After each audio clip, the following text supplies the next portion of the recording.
an investigation by looking at the victim, their background, and the statements that they make. We were at such a disadvantage in this case because the victims literally had no memory of the attack. When the offender steps up his attacks, police find themselves in a race against the clock. We all believed these cases were related, and we thought he might strike again.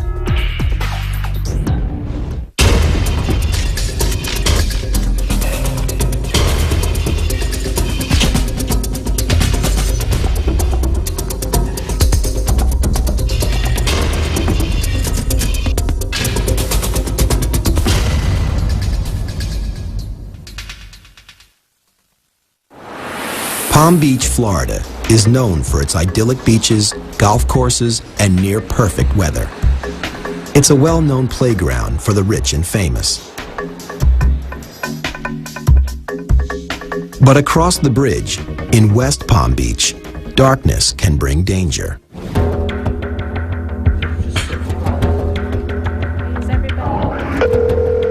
911, what's your emergency? I just came across a girl laying down there under the bridge. Under the overpass? Yes. You know if she's breathing or anything? Doesn't look like it now, seriously. In the early morning hours of a hot summer night, an anonymous caller tells police he's found a woman's body under the Palm Beach Lakes Bridge. Was this a suicide attempt? When Detective Tom Wills arrives at the scene, the woman is unconscious, but alive. When the officer responded, he located the victim, a black female who had no identification on her, lying in the prone position face down in this location.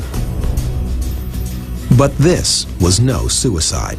The victim's been beaten, sexually assaulted, and left for dead.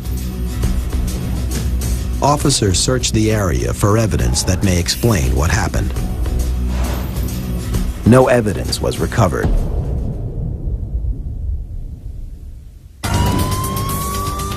The victim's name is Venetia Kinsey. She is rushed to St. Mary's Hospital. Sergeant Greg Key asks her what happened, but the attacker's ID remains a mystery. The victim in this particular case, because of the type of trauma that she suffered, couldn't really assist the police because of the damage to her body and her mind. With no witnesses and the victim suffering from amnesia, police need a lead to get this case moving. But the lead they get is not what they expected.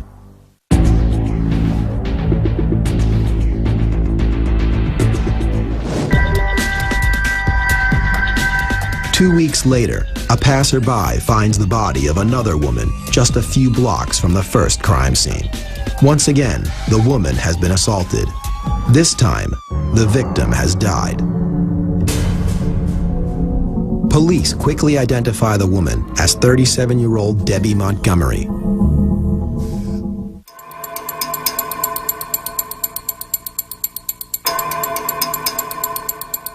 But this crime scene is different. Unlike the first attack, DNA evidence is recovered, but there's still no suspect to match it to.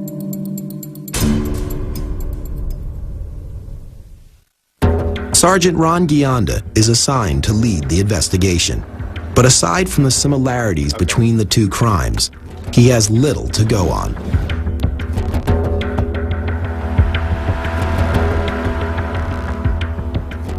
Both victims were beaten pretty badly, sexually assaulted as well. Had no idea who her assailant was. Had no idea who was involved in these cases. But without physical evidence, he can only guess who would commit these crimes. We've had murderers, we've had rapists, but a serial rapist murder, that's a different person altogether.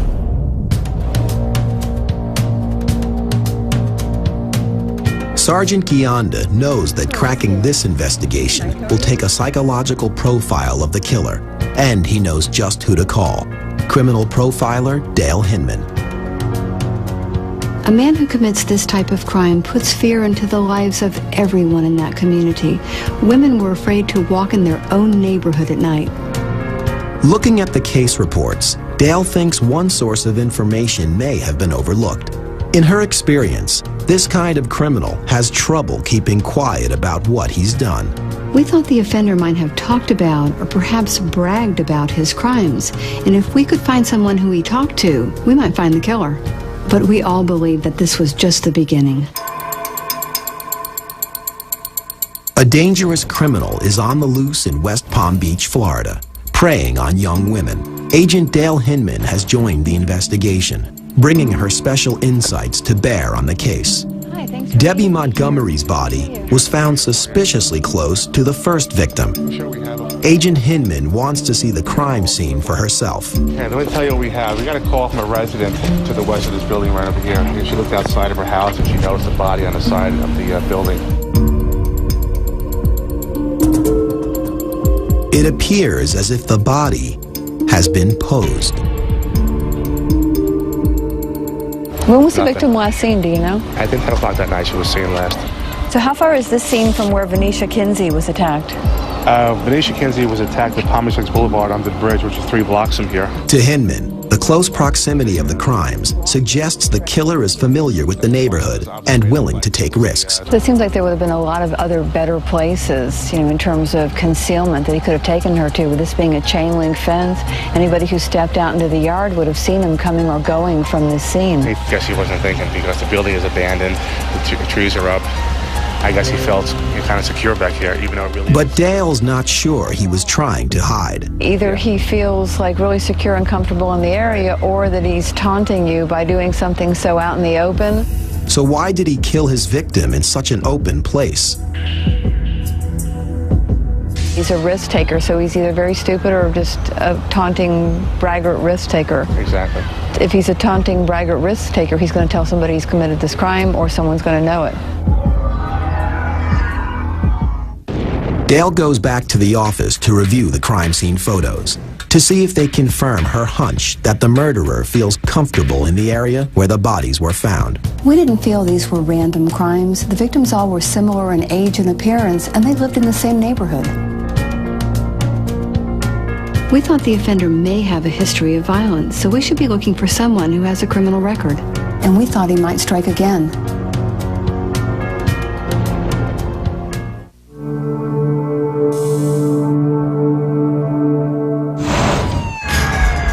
And then, as if on cue, a vagrant discovers another body under the Palm Beach Lakes Bridge. Has the attacker struck a third time?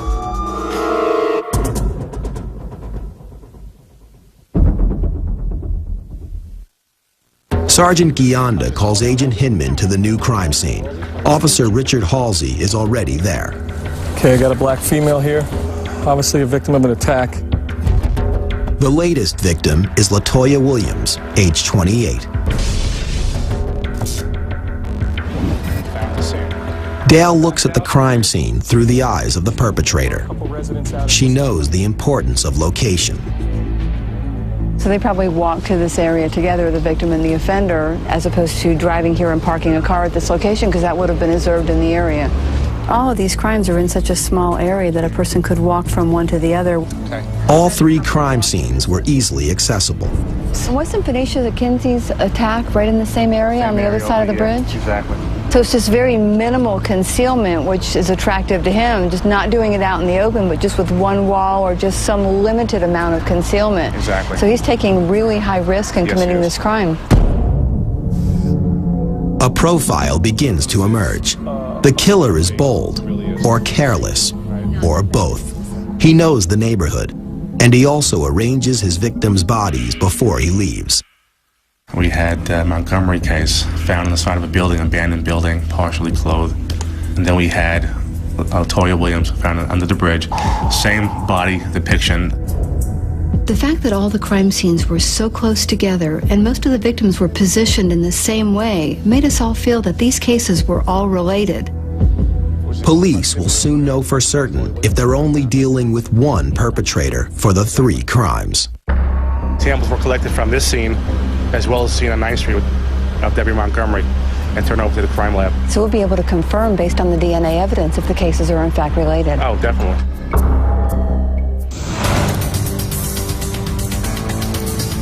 DNA samples are sent to the lab. While investigators wait for the results, they decide to dust for fingerprints. But conventional methods for retrieving fingerprints are useless in this case. So Sergeant Gionda and Dale bring in Jack McCall of the West Palm CSI unit. McCall's specialty, finding even the most elusive prints on the most difficult surfaces. There was an indication that there may have been some marks on the neck. There was some redness there. Strangulation was a possibility. A special procedure allows McCall to lift latent prints from a human body using superglue fumes. Superglue seals the image on the surface. It raises the ridge structure a little bit higher. In an enclosed setting, superglue fumes can stick to fingerprints and raise them enough to be seen with the help of specialized light sources. This particular light brings out the ridge detail and makes it visible. The technique works in the lab, but will it work on this particular victim? McCall arrives at the bridge and places a plastic tent around the body. We surrounded the body, secured it so that it was airtight to the ground and to the body, and then we inserted superglue packets. McCall focuses on the victim's neck. But all he can find are featureless smudges. Unfortunately, we did not recover any prints with sufficient ridge detail for examination. Sometimes this technique works. This time the conditions just weren't right. But we still had other avenues to pursue. We believe someone in this neighborhood knew the identity of the killer. And maybe someone does. Investigators conduct interviews at the local jail. Maybe it takes a criminal to catch a criminal. A convict looking for a lighter sentence claims to have seen someone with Debbie Montgomery the night of her murder. A man named Larry James. James is immediately questioned. Larry James admitted to me that he had been dating her and admitted that he had been violent with her, but denied being with her the day of the murder. But police don't trust James's story. They get a sample of his DNA to compare it to the DNA found on the victims. A witness said he saw James with one of the victims on the night of her attack, and he lived in the immediate vicinity of all of the attacks. Larry James says he's innocent, but will a DNA test prove he's lying? 2 women have been found dead, and a third assaulted. Then, a convict comes forward with a tip that could break this case. That tip leads police to Larry James. Sergeant Gionda is hoping the medical examiner, Dr. Jacqueline Martin, will be able to match James to the 2 victims with DNA evidence. I submitted a DNA sample of a suspect in the Debbie Montgomery case. I wanted to find out if there was any comparisons to the bodies that I can use down the road if we catch a suspect. We did collect a full rape kit, and if Larry James' DNA matched the evidence that was recovered from Debbie Montgomery, then we've got our man. But Dr. Martin has bad news. Montgomery, and there was not a match. Thank you, Dr. Martin. No match. Sergeant Gionda has hit another wall. Larry James was telling the truth. When Larry James was eliminated as a suspect, the police decided to try a different strategy. They released a few specific details about the crime scenes, hoping to generate some new leads.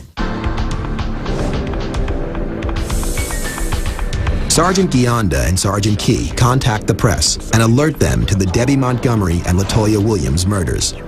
But they withhold any mention of the assault on Venetia Kinsey. We use the live media. We'll have a TV crew that comes out and talk about the crime. 37-year-old Debbie Montgomery was found raped and murdered. A West Palm Beach woman cries in disbelief after she learns the body of a neighbor has been found in an alley. And another murder. 20-year-old Latoya Williams found dead. The police are hoping that the publicity will jar some memories or encourage someone to talk. The tactic works. A local man said his sister knew who had committed the murders, but he wasn't sure she would cooperate with the police. The informant's sister is Angela Hugie, and there's a reason she doesn't cooperate. Sergeant Gionda finds out Angela has a record. Speaking with her was rather difficult. Talking to a person that doesn't like law enforcement, doesn't like the police, doesn't want to see police in front of their house. Gionda brings her to the police station with an idea about how to get her to talk. I brought up the fact that these girls have been killed, they've been murdered. I talked about her kids and her family. And she started crying. I saw the tears coming dropping on the floor. Angela gives up a name, Kevin Johnson, a man who lived at Angela's home for a short time. Gionda briefs Dale and Sergeant Key about his interview. Kevin was staying with Angela on 19th Street. One of the assaults happened on 17th Street. One happened on 9th Street. I mean, they're all right there where he was staying. He's in the immediate vicinities of all the attacks. He said Kevin Johnson came in her house one night and was full of blood, and he admitted that he beat up some of these girls. Blood on Johnson's clothes, another potential link to the crimes. She must have been referring to the attack against Miss Kinsey because that's the only victim in this series where he would have gotten blood on him. Exactly. Dale realizes they're on to something important. How much information about Venetia Kinsey's attack was in the media? There was none. There was none. That's why it makes it so unique over here. If that information was not in the media, then he must have told her, how else would she have known? Exactly. Kevin Johnson told Angela details of the Kinsey attack that had never been released to the public. Just as Dale predicted, Johnson had told someone about his crimes. The fact that Kevin Johnson had confessed to Angela and had provided her with information that was not available to the public moved him to the top of the suspect list. This is the break investigators have been waiting for. Now all they have to do is reel him in. Coming up next on Body of Evidence, will police track down Kevin Johnson and end a string of homicides? 3 women have been attacked in West Palm Beach, Florida. Investigators think they've identified their man, Kevin Johnson.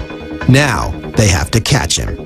Kevin Johnson was an excellent suspect. He lived in the immediate area, and he told someone he had committed the crimes. There was no question in my mind Kevin Johnson was killing these girls and beating these girls up. There's no question about it. Kevin Johnson isn't hard to find.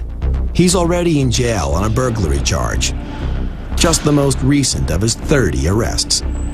Police send his DNA to the lab to see if it matches the DNA from the crime scenes.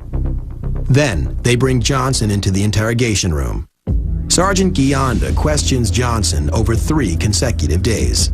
His strategy is to speak softly and play the good cop whenever possible. Gave him food every time he was here, whatever he wanted. If it was pizza, if it was Italian food, whatever he wanted, McDonald's, he got. But in the same notion, I'm putting a knife in his back. I'm trying to get him what I need from him. Johnson admits he knew LaToya Williams, but claims he never attacked her. I'm saying from like what I was hearing and from like what the news and people are saying that, you know, they found her raped and all this other stuff. And I know I ain't raped nobody. But after hours of questioning, Johnson's story starts to shift. It might have been, it might have not have been. I can't honestly say. You think you might have choked her accidentally? I don't know. I ain't saying I did that. But if we had the body, then you not even know it. Might have been, I don't know. You think by putting a hand around it might have killed her? It could have. Gionda then focuses on the second victim, Debbie Montgomery. Could that have shirt that was on her mouth, could that have blocked her from breathing, you think? That was pulled up around her face? Might have. What do you think the hands might have done? What combination of both? Might have been. And finally, an admission. How'd you kill that girl, Kevin? I guess my hands were around her throat. You strangled her, didn't you, Kevin? Yeah.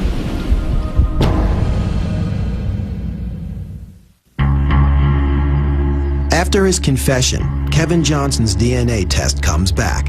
It matches DNA found on Debbie Montgomery and LaToya Williams.